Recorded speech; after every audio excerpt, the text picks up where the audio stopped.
Hallo liebe Homesharer, ich bin hier gerade in Finnland, es ist wunderschön, ich bin hier aus beruflichen und privaten Gründen und habe jetzt gerade meine Wohnung das erste Mal seit dem neuen Gesetz komplett untervermietet, ganz legal. Wie habe ich das gemacht? Ich habe eine Zweckentfremdungsgenehmigung bekommen. Ich war ja noch lange kritisch, ob ich das Ding wirklich beantragen will.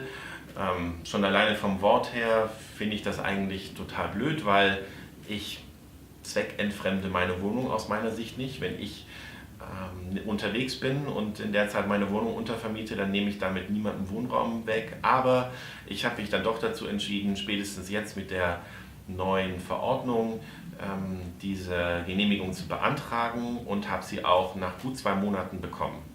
Also Ende Februar habe ich beantragt, dann kamen noch ein paar Rückfragen, die wollten zum Beispiel ein ganz altes Kündigungsschreiben von meiner letzten Wohnung von vor 3 Jahren haben, um zu wissen, dass ich wirklich nicht mehr in der anderen Wohnung wohne.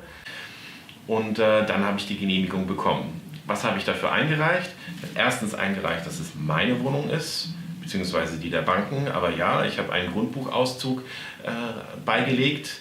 Und wenn ihr ein Mieter seid, dann werdet ihr auf jeden Fall eine Vermietergenehmigung vorweisen müssen. Also eine schriftliche Erlaubnis, dass ihr kurzfristig untervermieten dürft.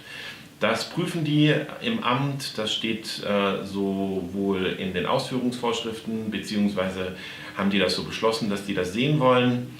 Ob das rechtlich so standhält, dass sie das wirklich sehen dürfen, habe ich so ein bisschen Zweifel, habe ich auch schon von Anwälten gehört, dass es Zweifel ist, aber momentan ist das so. Könnte man vielleicht aber vor Gericht mal austesten, denn das ist eigentlich eine zivilrechtliche Frage und hat nichts mit dem Wohnungsamt zu tun. Aber ja, die wollen also auf jeden Fall wissen, dass ihr untervermieten könnt aktuell. Dann musste ich ein berechtigtes Interesse nachweisen. In meinem Fall konnte ich nachweisen, dass ich viel unterwegs bin, beruflich. Außerdem wohnt meine Tochter in der Schweiz und die versuche ich viel zu besuchen. Deswegen konnte ich ganz viele Flugtickets aus dem vergangenen Jahr einreichen und nachweisen.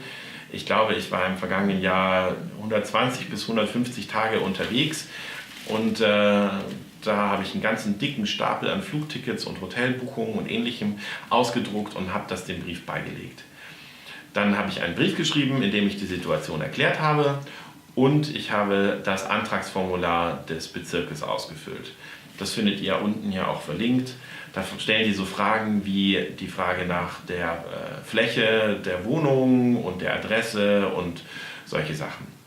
Also das Ganze habe ich eingereicht, dann kamen noch diese Rückfragen und dann habe ich Anfang Mai die Genehmigung endlich bekommen. Und in der Genehmigung habe ich eine Genehmigungsnummer bekommen. Die muss ich jetzt überall, wo ich die Wohnung inseriere, muss ich die angeben. In meinem Fall zum Beispiel stelle ich die Wohnung bei Airbnb rein, aber ich könnte sie auch über WG gesucht oder über irgendwelche Uni-Mailinglisten reinstellen oder Facebook-Gruppen. Überall muss ich diese Nummer angeben. Und dann muss ich einmal im Jahr, die Genehmigung ist für 3 Jahre ausgestellt, muss ich nachweisen, dass ich überhaupt noch in der Wohnung wohne. Zum Beispiel wieder mit Flugtickets oder mit einem Arbeitsvertrag oder ähnlichen Sachen.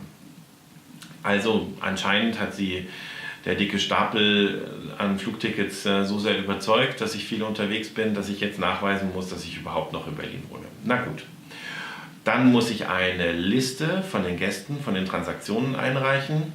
Später mal werden die bestimmt auch versuchen, damit festzustellen, ob ich auch brav die Übernachtungssteuer bezahlt habe an das Land Berlin.